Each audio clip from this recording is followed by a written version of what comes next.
இதனால் விசேஷமாய் போதகர் தாஸ், போதகர் சார்ல்ஸ் இருப்பது குறித்து மிகுந்த மகிழ்ச்சி. உங்கள் இருவரையும் நிகழ்ச்சிக்குள்ளாய் நான் வரவேற்றுக் கொள்கிறேன். அருமையான பாடத்தை படிக்க இருக்கிறோம். தாஸ் துவக்கி வைங்க. தேவனுடைய நாமத்திற்கு மகிமையுண்டாவதாக. கர்த்தருடைய கிருபையினாலே 2024 ஆண்டின் 3வது காலாண்டில் நாம் ஓய்வு நாள் பள்ளி பாடங்களை படிக்க இருக்கிறோம். கர்த்தருடைய கிருபையினாலே இந்த காலாண்டில் நாம் மார்க்குவின் சுவிசேஷம் அந்த நூலிலிருந்து நாம் என்ன செய்கிறோம், ஆண்டவர் இயேசு கிறிஸ்துவின் வாழ்க்கை ஊழியங்களை பற்றி நாம் படிக்க இருக்கிறோம். இந்த முதல் வாரத்தில் நமக்கு கொடுக்கப்பட்டிருக்கிற முதல் பாடத்தின் தலைப்பு என்னவென்றால் சுவிசேஷத்தின் ஆரம்பம் என்று தலைப்பு கொடுக்கப்பட்டிருக்கிறது. மனப்பாட வசனம் மார்க் 1ஆம் அதிகாரம் வசனங்கள் 14-15. யோவான் காவலில் வைக்கப்பட்ட பின்பு இயேசு கலிலேயாவிலே வந்து தேவனுடைய ராஜ்யத்தின் சுவிசேஷத்தை பிரசங்கித்து, காலம் நிறைவேறிற்று, தேவனுடைய ராஜ்யம் சமீபமாயிற்று, மனம் திரும்பி சுவிசேஷத்தை விசுவாசியுங்கள் என்றார் என்பதே. இந்த காலாண்டு பாடங்களை ஆண்ட்ரியூஸ் யூனிவர்சிட்டியில் இருக்கக்கூடிய அட்வென்டிஸ்ட் தியாலஜிக்கல் செமினரியினுடைய research professor doctor Thomas Shepherd என்பவர் இந்த பாடங்களை எழுதியிருக்கிறார் என்பது குறிப்பிடத்தக்கது. சார்ல்ஸ், இந்த பாடத்தினுடைய அறிமுகம். இந்த பாடத்தின் அறிமுகம் ஒரு கேள்வியுடன் துவங்குகிறது. பொதுவாகவே இந்த 4 சுவிசேஷ புத்தகங்களும் அந்த ஆசிரியருடைய பெயரிலே கொடுக்கப்பட்டிருக்கிறது என்று நாம் பார்க்கிறோம். மத்தேயு, யோவான். அதில் யோவானின் புத்தகத்தை கடைசியாக யோவான் முடிக்கும் பொழுது 21ஆம் அதிகாரத்தில் 24வது வாக்கியத்தில் இதோ அந்த சீஷன் ஆகிய யோவான் எழுதுகிறார் என்று அவர் தன்னை குறித்து எழுதியிருக்கிறார். ஆனால் குறிப்பாக இந்த மார்க்கு அல்லது லூக்கை குறித்து நாம் வாசிக்கும் பொழுது அவங்க தான் எழுதினாங்க என்பது அங்கு சொல்லப்படவில்லை. ஆனாலும் அங்கு சரித்திரத்தில் இவர்கள் தான் எழுதினார்கள் என்பதை கண்டறிந்தது நிமித்தமாய் அந்த புத்தகங்களுக்கு அவருடைய பெயர் கொடுக்கப்பட்டிருக்கிறது. ஃபார் எக்ஸாம்பிள், நீங்கள் பார்த்தீங்கன்னா அந்த காஸ்பல் ஆஃப் லூக் பொதுவாகவே பவுலோடே கூட அவர் தன்னுடைய நேரங்களையும் நாட்களையும் செலவழித்ததாக நாம் பார்க்க முடியும். கொலோசியர் 4:14 வாசிக்கும்போது இதோ என்னோடு கூட இருக்கிற இவன் உங்களுக்கு வாழ்த்துதல் சொல்லுகிறான் என்று சொல்லுகிறதை நாம் வாசிக்க முடியும். அதே மாதிரி 2 தீமோத்தேயு 4:11 பார்க்க முடியும். பிலமோன் 1:11 பார்க்க முடியும். அதே போல் மார்க்குடைய வாழ்க்கையை நாம் கவனிக்கும் பொழுது ஆரம்ப காலத்திலே அவர் அதிகமாக பேதுருவோடு தன்னுடைய ஊழியத்தை செய்திருக்கிறார். அதை 1 பேதுரு குறிப்பாக 5:13 வாசிக்கும் பொழுது அவர் கூட இருந்ததை பார்க்க முடியும். ஆனால் அதற்கு பிற்பாடாக பர்னபாவின் மூலமாக இந்த மார்க் பவுலோடு இணைகிறதை அப்போஸ்தலர் நடவடிக்கை 13ஆம் அதிகாரத்தில் விரிவாக பார்க்கிறோம். ஆனால் சற்று அங்கு அவர் பிரிந்து போகிற ஒரு அனுபவத்தையும் பார்க்க முடியும். அங்கு காரணம் கொடுக்கப்படாவிட்டாலும் இங்கு மார்க்குடைய வாழ்க்கையிலே அவர் ஊழியத்தை துவங்கின பொழுது தோல்விகள் நிறைந்த ஒரு வாழ்க்கையாக இருந்திருக்கிறது. பிற்பாடு அவர் வயதிலும் சரி ஆவிக்குரிய வாழ்க்கையிலும் முதிர்ச்சி அடைந்த பிறகு பவுலுக்கு மிகவும் பிரயோஜனமான ஒரு ஊழியக்காரனாக இருந்து மிக நேர்த்தியாக தம்முடைய ஊழியத்தை செய்திருக்கிறார் என்பதை முழு வேதாகமத்திலே அநேக இடங்களிலே நாம் பார்க்க முடியும். இந்த மார்க்குவை குறித்து தான் இந்த முழு காலாண்டும் நாம் விரிவாக படிக்க இருக்கிறோம். முதல் கேள்வி தாஸ், உங்களுக்கு இந்த மார்க் புத்தகத்தை படிக்கும் பொழுதே அப்போஸ்தலர் புத்தகத்தை நாம் இணையாய் வைத்து படிக்க இருக்கிறோம். அப்போஸ்தலர் நடவடிக்கைகளில் மார்க் எப்படி அறிமுகப்படுத்தப்படுகிறார்? இந்த மார்க்குவின் சுவிசேஷம் நாம் படிக்கும் பொழுது மார்க் 12 சீஷர்களில் ஒருவர் இல்லை என்பதை நாம் தெரிந்து கொள்ள வேண்டும். அது மட்டுமல்ல, இந்த மார்க்கு தான், இந்த சுவிசேஷன்தான் இருக்கிற 4 சுவிசேஷங்கள்லேயே மிகவும் ஷார்ட்டஸ்ட் காஸ்பல், மிகவும் சிறிய சுவிசேஷ புத்தகம் என்றும், புதிய ஏற்பாட்டிலேயே அதுதான் முதலாக எழுதப்பட்ட சுவிசேஷமாக இருக்கலாம் என்றும் கருதப்படுகிறது. இவரை எப்படி லூக்கா என்ற வைத்தியர் அறிமுகப்படுத்துகிறார் என்றால், அப்போஸ்தலர் 12ஆம் அதிகாரம் வசனம் 12, அவன் இப்படி நிச்சயித்து கொண்டு மார்க்கு என்னும் பெயர் கொண்ட யோவானுடைய தாயாகி மரியாள் வீட்டுக்கு வந்தான், அங்கே அநேகர் கூடி ஜெபம் பண்ணி கொண்டிருந்தார்கள் என்று வாசிக்கிறோம். அதாவது பேதுரு சிறைச்சாலையில் இருந்தான். ஏரோது அவனை வெளியே கொண்டு வந்து அவனை கொல்ல வேண்டும் என்று காத்திருந்த சமயத்தில் சபையார் எல்லாரும் ஜெபம் பண்ணி கொண்டிருந்தார்கள். எங்கே ஜெபம் பண்ணாங்க அப்படின்னா, அதான் அப்போஸ்தலர் 12:12 வாசிக்கிறோம், மார்க்கு என்னும் பெயர் கொண்ட யோவானுடைய தாயாகிய மரியாள் வீட்டுக்கு வந்தான். ஏன்னா அங்கே தான் என்ன செய்கிறாங்க, எல்லாரும் கூடி ஜெபிக்கிறார்கள் அப்படின்னு பார்க்குறோம். இந்த மார்க்குவினுடைய இன்னொரு பெயர் ஜான். அப்போ மொத்தம் எப்படி சொல்லுவாங்கன்னா, ஜான் மார்க் என்று அவரை வேத அறிஞர்கள் குறிப்பிடுகிறார்கள். இவங்களுடைய அம்மா தான் மரியாள். இந்த மரியாள் ஒரு wealthy supporter of Jesus Christ, ஆண்டவர் இயேசு கிறிஸ்து ஊழியத்தில் தன்னுடைய பொருள் செல்வத்தினால் ஆதரவாக இருந்த ஒரு நல்ல வசதி படைத்த பெண் என்று நமக்கு சரித்திரம் சுட்டி காட்டுகிறது. இந்த மரியாள் பர்னபாவுடைய உடன் பிறந்த சகோதரி. ஆகவே பர்னபாவினுடைய சகோதரி மகன்தான் இந்த ஜான் மார்க் என்பதை சரித்திரம் தெளிவாக சுட்டி காட்டுகிறது. அப்போஸ்தலர் 12ஆம் அதிகாரம் நிகழும் பொழுது, அந்த சம்பவம் நடந்த வருஷம் கிபி 40களில் AD 40s அது நடந்திருக்கலாம். ஆகவே அந்த காலகட்டத்தில் இந்த மார்க்கு ஒரு நல்ல வாலிபனாக இருந்திருக்க வேண்டும் என்பதை நாம் புரிந்து கொள்கிறோம். சார்ல்ஸ், உங்களுக்கான கேள்வி, சவுல் மற்றும் பர்னபாவுடன் மார்க் எப்படி நெருக்கமானான்? அதன் விளைவு என்ன? இங்கே பர்னபாவை தான் முதல்ல சீஷர்களோடு மற்ற சீஷர்களோடு பவுலை கொண்டு போய் இணைக்கிறார். ஏன் அப்படின்னா, ஆரம்ப காலத்திலே பவுல் மனம் திரும்பின பொழுது யாரை நம்பலை. இவன் உண்மையிலே மனம் திரும்பினானா அல்லது வேவு பார்க்கறதற்காகவும் நம்மை கொன்று போடுகிறதற்காக அவன் அப்படி தந்திரமான செயலில் ஈடுபடுகிறானா என்று சொல்லி யாருமே அவனை சேர்த்து கொள்ளவில்லை. பர்னபா தான் இவருடைய ரட்சிப்பின் உன்னதமான செய்தியை கேட்டு அவருடைய சாட்சியின் மூலமாக ஈர்க்கப்பட்டு சீஷர்களிடத்திலே அறிமுகப்படுத்துகிறார். இந்த பர்னபாவுடைய கசின் தான் யார்? மார்க்கு என்று நாம் பார்க்கிறோம். அவர் ரொம்ப வயசில் இவங்க 2 பேரோட கம்பேர் பண்ணும்போது இவர் ரொம்ப சின்ன பையனே சொல்லலாமே நம்ம பாஷையில். அப்படி வயது ரொம்ப ஒரு இளம் வயதான இவராக இருந்திருக்கிறார். ஆனால் துவக்கத்தில் அவர் அவ்வளோ உற்சாகமாக இல்லை. இங்கே அவங்க பிரிந்து போகிற ஒரு அனுபவம் காணப்படுகிறது அப்போஸ்தலர் 13ஆம் அதிகாரத்தில். ஆனால் ஏன் என்ன என்பது நமக்கு சரியாக கொடுக்கப்படவில்லை. பர்னபா அவரை கூட்டி கொண்டு போனதாகவும் பவுல் பிரிந்து போன ஒரு அனுபவத்தை அப்போஸ்தலரில் நம்ம வாசிக்க முடியும். ஆனால் இதற்கான முழு விளக்கத்தை யார் கொடுக்குறாங்கன்னா, ஆக்ட்ஸ் ஆஃப் அப்போஸ்டல் என்கின்ற புத்தகத்தில் 169வது பக்கத்தில் எலன் வைட் அம்மையார் சொல்கிறாங்க. இதை நான் வாசிச்சிருக்கேன். அதில் அவங்க எழுதும்பொழுது என்ன சொல்கிறாங்க அப்படின்னா, இவர் ரொம்ப வாலிபராக இருந்தது நிமித்தமாக இவர் பயம் நிறைந்த ஒரு சுபாவம் இவருக்கு காணப்பட்டது. கூச்ச சுபாவமும் இருந்திருக்கிறது. அதில் அதிகமாய் தன்னுடைய நேரத்தை வீட்டு மக்களோடு செலவிட வேண்டும் என்று இவர் வாஞ்சித்திருக்கிறார். அதுவும் இல்லாமல் பவுல் என்ன நினைச்சாராம், போகிற இடம் மிகவும் ஒரு கடினமான இடம். அப்படிப்பட்ட ஒரு இடத்துல யார் சமாளிக்க முடியாது? மார்க்கு சமாளிக்க முடியாது என்கின்ற ஒரு சூழ்நிலையை அவர் அறிந்து விட்டு சென்றதாகவும் இவங்க எழுதுறாங்க ஆக்ட்ஸ் ஆஃப் அப்போஸ்டல் என்கின்ற புத்தகத்தில். தாஸ், உங்களுக்கான ஒரு கேள்வி என்னன்னா, பவுல் மார்க்குவை ஏன் புறக்கணித்தான்? மார்க்குவுக்கு பர்னபா ஏன் 2ஆம் வாய்ப்பு கொடுத்தான்? பவுல் மற்றும் பர்னபா இந்த 2 பேருமே அப்போஸ்தலர் 13ஆம் அதிகாரத்திலிருந்து சேர்ந்து ஊழியம் செய்யக்கூடிய அனுபவங்களை நாம் என்ன செய்கிறோம் பார்க்கிறோம். இதில் பவுலும் பர்னபாவும் ஒரு கட்டம் வரும்பொழுது அவங்க என்ன செஞ்சிடறாங்க, கருத்து பேதம் அவர்களுக்கு இடையிலே ஏற்படுகிறது. அப்போஸ்தலர் 15 வசனங்கள் 35 39 வரைக்கும் நம்ம படிக்கிறோம். அந்த வசனங்களில் என்ன படிக்கிறோம் அப்படின்னு சொன்னால், 37ஆம் வசனம் பாருங்க. அப்பொழுது பர்னபா என்பவன் மார்க்கு என்னும் பெயர் கொண்ட யோவானை கூட அழைத்து கொண்டு போக வேண்டும் என்றான். பவுலோ அவன் பம்பிலியா நாட்டிலே நம்மை விட்டு பிரிந்து நம்மோட கூட ஊழியத்துக்கு வராததினாலே அவனை அழைத்து கொண்டு போக கூடாது என்றான். அப்போ ஒரு இடத்துக்கு ஊழியத்துக்கு போகிறதுக்கு பவுல் பர்னபா மார்க்கு கூட்டிகிட்டு போவோன்னு சொல்கிறாரு.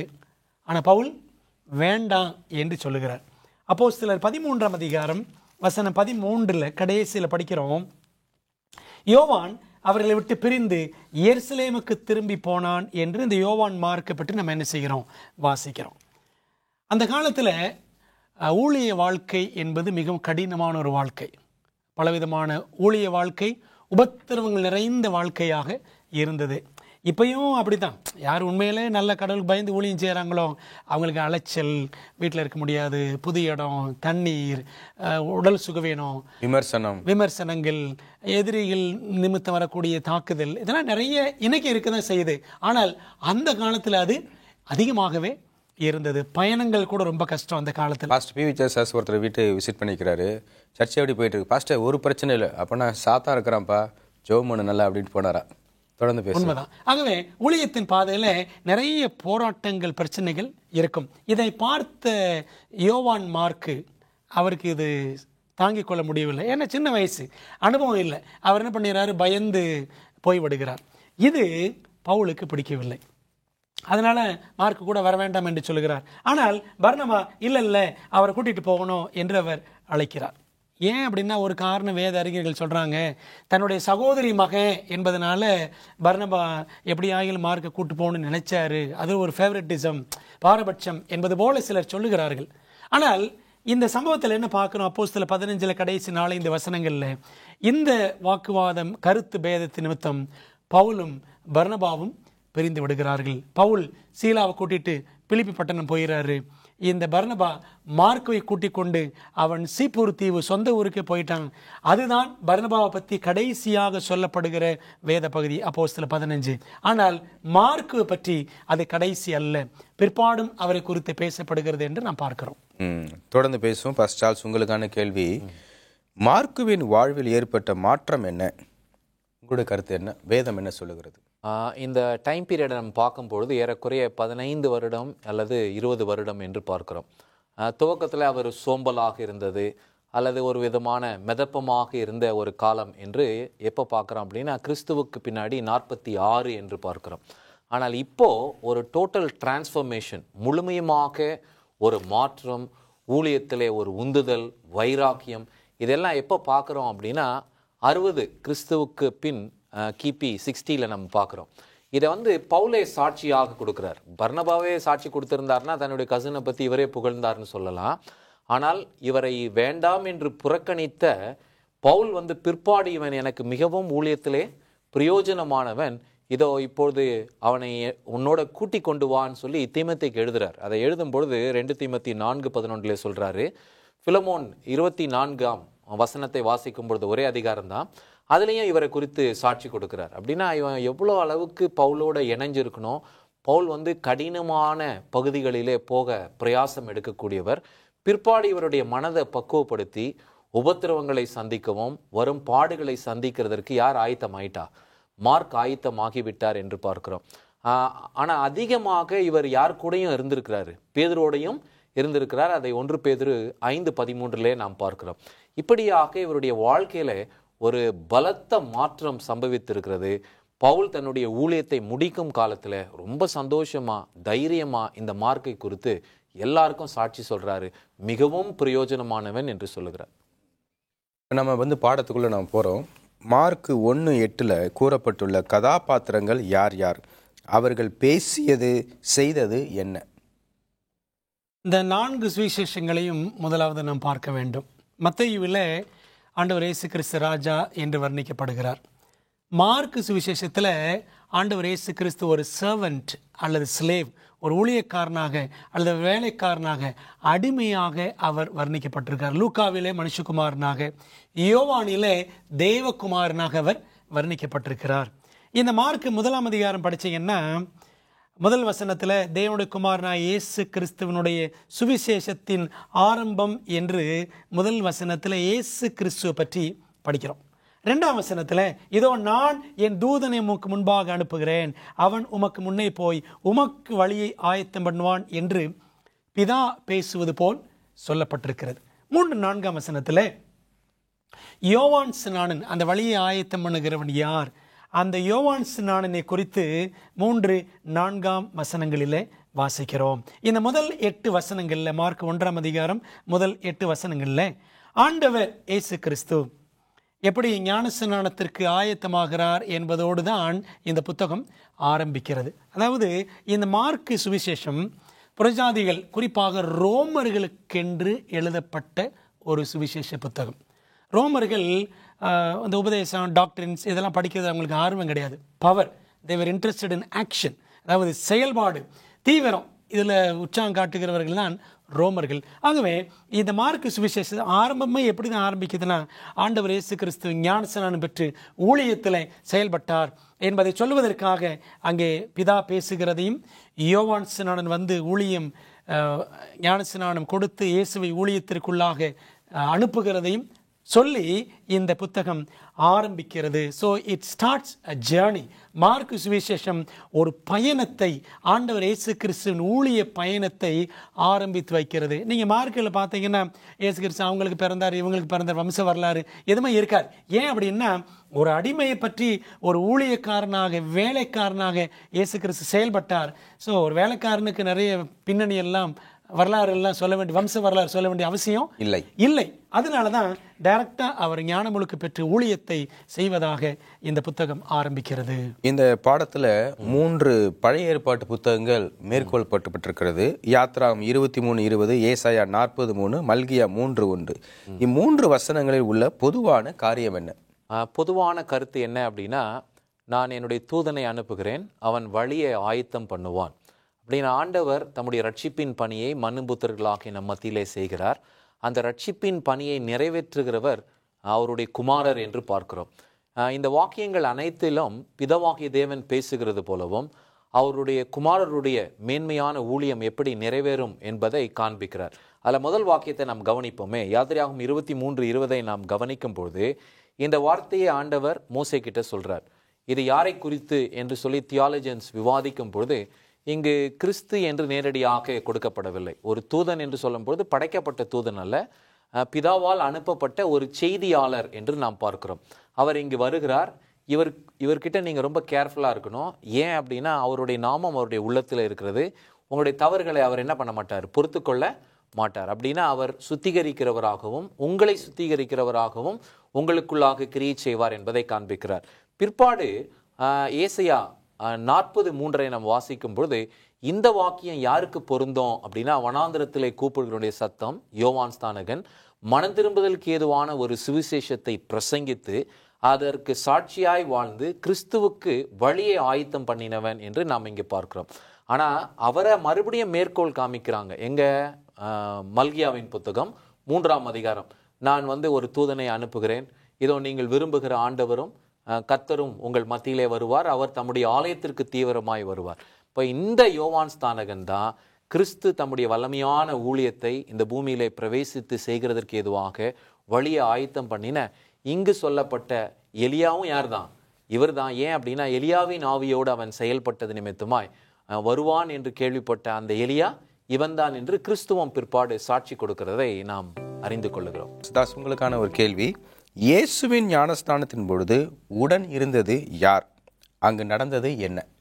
ஆண்டவர் இயேசு கிறிஸ்துவின் ஞானஸ்நானத்தை பற்றி மார்க்கு சுவிசேஷத்தில் 1ஆம் அதிகாரம் 9 முதல் 13 வசனங்களிலே நாம் வாசிக்கிறோம். ஆண்டவர் இயேசு கிறிஸ்து தண்ணீருக்குள் இறங்கி யோவான் ஸ்நானன் மூலமாக முழுக்கு ஞானஸ்நானம் பெற்றார். பைபிள் சொல்லக்கூடிய ஒரே ஒரு ஞானஸ்நானம் அதுதான், முழுக்கு ஞானஸ்நானம் மட்டும்தான்.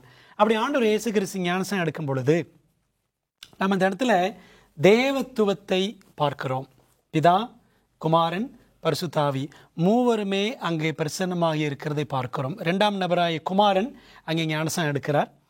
ஆவியானவர் 3ஆம் நபர் ஆவியானவர் என்ன செய்கிறாரு? படிக்கிறோம் 10ஆம் வசனத்தில், ஆவியானவர் புறாவை போல் தம்மேல் இறங்குகிறதையும் கண்டார் என்று வாசிக்கிறோம்.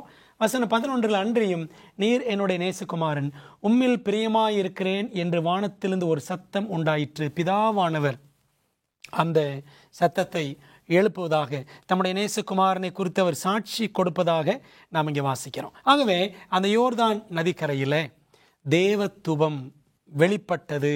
ஆண்டவர் இயேசு கிறிஸ்துவின் ஊழியத்தின் ஆரம்பத்தை பரலோக குடும்பம் உறுதிப்படுத்தியது. ஆண்டவர் இயேசு கிறிஸ்து ஞானஸ்நானம் பெற்று ஆவியானவரை பெறும்பொழுது, அதாவது மேசியா அவர் அபிஷேகம் பண்ணப்படுவார் என்று தானியேல் 9ஆம் அதிகாரத்தில் படிக்கிறோம் பார்த்தீங்களா? அந்த சம்பவம் தான் யோர்தான் நதிக்கரையில் கிபி 27ஆம் ஆண்டில் அது நடக்கிறது. ஸோ அப்போ இருந்து தான் ஆண்டவர் இயேசு கிறிஸ்துவின் ஊழியம் ஆரம்பமாயிற்று என்பதை மனப்பாட வசனத்தில் கூட படித்தோம். காலம் நிறைவேறிற்று. ஸோ அந்த தானியேல் 9ஆம் அதிகாரத்தின் காரியம் நிறைவேறி இயேசு கிறிஸ்துவின் ஊழியம் ஆரம்பமாயிற்று. இங்கே தேவனாக மற்றும் மனிதனாக இயேசு எப்படி மார்க்குவால் வர்ணிக்கப்படுகிறார்? இந்த மார்க் ஃபர்ஸ்ட் சாப்டரே ரொம்ப ஒரு அமேசிங்கான சாப்டர். ஏன் அப்படின்னா முதல் வாக்கியத்தில் அவர் மேசியாவாக அவரை காண்பிக்கிறார். ஏன் அப்படின்னா அந்த முதல் வாக்கியத்தில் இவர் தான் நாம் எதிர்பார்த்து கொண்டிருந்த மேசியா என்பதை சொல்லுகிறார். 2-3 வாக்கியங்களிலே சொல்லும்பொழுது, வழியை ஆயத்தம் பண்ணுகிற யோவான் ஸ்நானகன் வந்தாயிற்று, அவர் இவரை என்ன பண்ணிட்டாரு, அறிக்கை செய்து விட்டார், இவரே தேவனால் பிதாவால் அனுப்பப்பட்ட இதோ அவருடைய குமாரர் என்பதை இங்கே காண்பிக்கிறார். அதை தொடர்ந்து நீங்கள் அப்படியே கீழே வாசிச்சுட்டே வரும்பொழுது 10-11வது வாக்கியத்தில், இதோ இவர் என் நேசகுமாரர், இவர் பிதாவாகி தேவனுடைய ஒரே பேரான குமாரர், அவருக்கு பிரியமானவர். அவருடைய அந்த ஞானஸ்தானத்தின் போது அந்த அறிக்கையை அவர் சொல்லுகிறார். அதில் குறிப்பாக இங்கே நம்ம என்ன பார்க்குறோம் அப்படின்னா, இவர் he is mightier than John. ஏன் அப்படின்னா, அந்த ஒரு குறித்த காலம் யோவான் ஸ்நானகனை எல்லாம் ரொம்ப பிரபலமாக பேசினாங்க, பரவலாக பேசப்பட்ட ஒரு மனுஷன். அங்கே ஒருத்தன் தனியாக நின்றுட்டு யோர்தானில் எல்லா மக்களையும் ஈர்க்கிறான். அவன் மக்களை தேடி போகாமல் மக்கள் அவனை தேடி போகிறாங்கன்னா அப்படிப்பட்ட வல்லமை எங்கேருந்து அவனுக்கு கிடைத்தது என்று எல்லாரும் வியந்த ஒரு காலத்தில், அவரை காட்டிலும் மேன்மையானவர் யாரு, தேவகுமாரர் என்பதை இங்கே முதல் அதிகாரத்தில் அறிக்கை பண்ணுறாரு. இவர் ஞானஸ்தானம் எடுத்து கரையேறின பொழுது ஆவியானவரால் நிரப்பப்பட்ட அனுபவத்தை எழுதுகிறார். பிற்பாடு நீங்கள் பார்க்கும் பொழுது அவருடைய சோதனை காலம், அவர் அந்த சோதனையை ஆவியானவர் மூலமாக எப்படி ஜெயித்தார். ஆனால் எனக்கு இதில் ரொம்ப பிடிச்சமான ஒரு இது என்னன்னா, இந்த மார்க் சாப்டர் 1 verse 13, அவர் இந்த துஷ்ட மிருகங்களின் நடுவிலே அவர் காட்டுக்குள்ளே இருக்கிறார். இதை எதை அடையாளப்படுத்துகிறது என்றால், ஆதாம் பாவம் செய்த பிறகு மிருகங்கள் அவனுக்கு கீழ்ப்பட்டு இருக்கவில்லை. ஆனால் இங்கோ மனுஷகுமாரர் நடு காட்டில் நடு இரவில் யாருமே இல்லாமல் பயம் இல்லாமல் என்ன பண்ணுறாரு, இருக்கிறார். அப்படின்னா சகலமும் அவருக்கு கட்டுப்பட்டிருக்கிறது என்பதை மார்க் இங்கு காண்பிக்கிறார். பிற்பாடு அவருடைய ஊழியத்திலே தேவ தூதர்கள் அவருக்கு உதவியாக வந்தார் என்பதையெல்லாம் இந்த ஃபர்ஸ்ட் சாப்டர்லேயே அவர் ரொம்ப அழகாக சமரைஸ் பண்ணி சொல்கிறத நம்ம பார்க்க முடியும். இப்போ இந்த புக்கோட ஸ்ட்ரக்சருக்கு நாம் போவோம். இயேசு சொன்ன சுவிசேஷத்தின் 3 பகுதிகள் என்ன? மார்க் 1ஆம் அதிகாரம் 14-15 வசனங்கள் இந்த வாரத்தினுடைய மனப்பாட வசனம். அதில் தான் ஆண்டவர் இயேசு கிறிஸ்து ஞானஸ்நானம் பெற்று அவர் எப்படிப்பட்ட ஊழியம் செய்ய ஆரம்பித்தார் என்பதை நம்ம அந்த வசனங்களில் படிக்கிறோம்.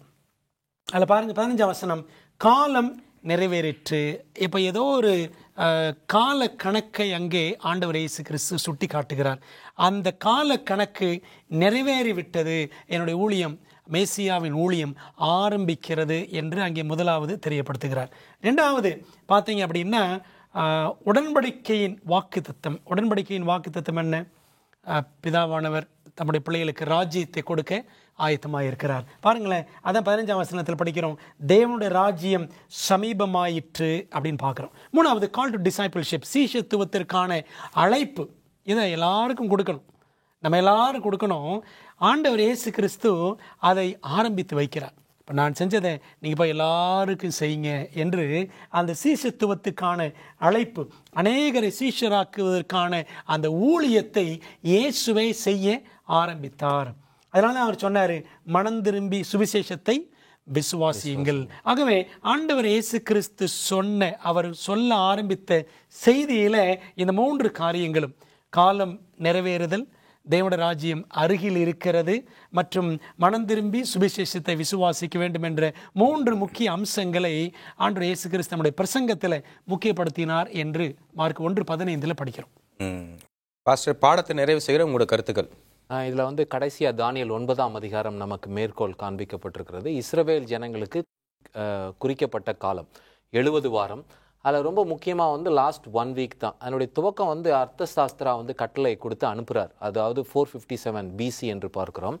அதில் குறிப்பாக சொல்லிட்டு இருந்தார் இல்லையா, 27 கிறிஸ்து ஞானஸ்தானம் எடுத்த அந்த வருஷத்தை துவங்கி 34 AD வரைக்கும் ஒரு வாரத்தை நாம் பிரிக்கிறோம். அதற்கு இடைப்பட்ட வருஷம் தான் 31வது வருஷம். கிறிஸ்து கல்வாரி சிலுவிலே அறையப்படுகிறார் என்பதை நாம் பார்க்கிறோம்.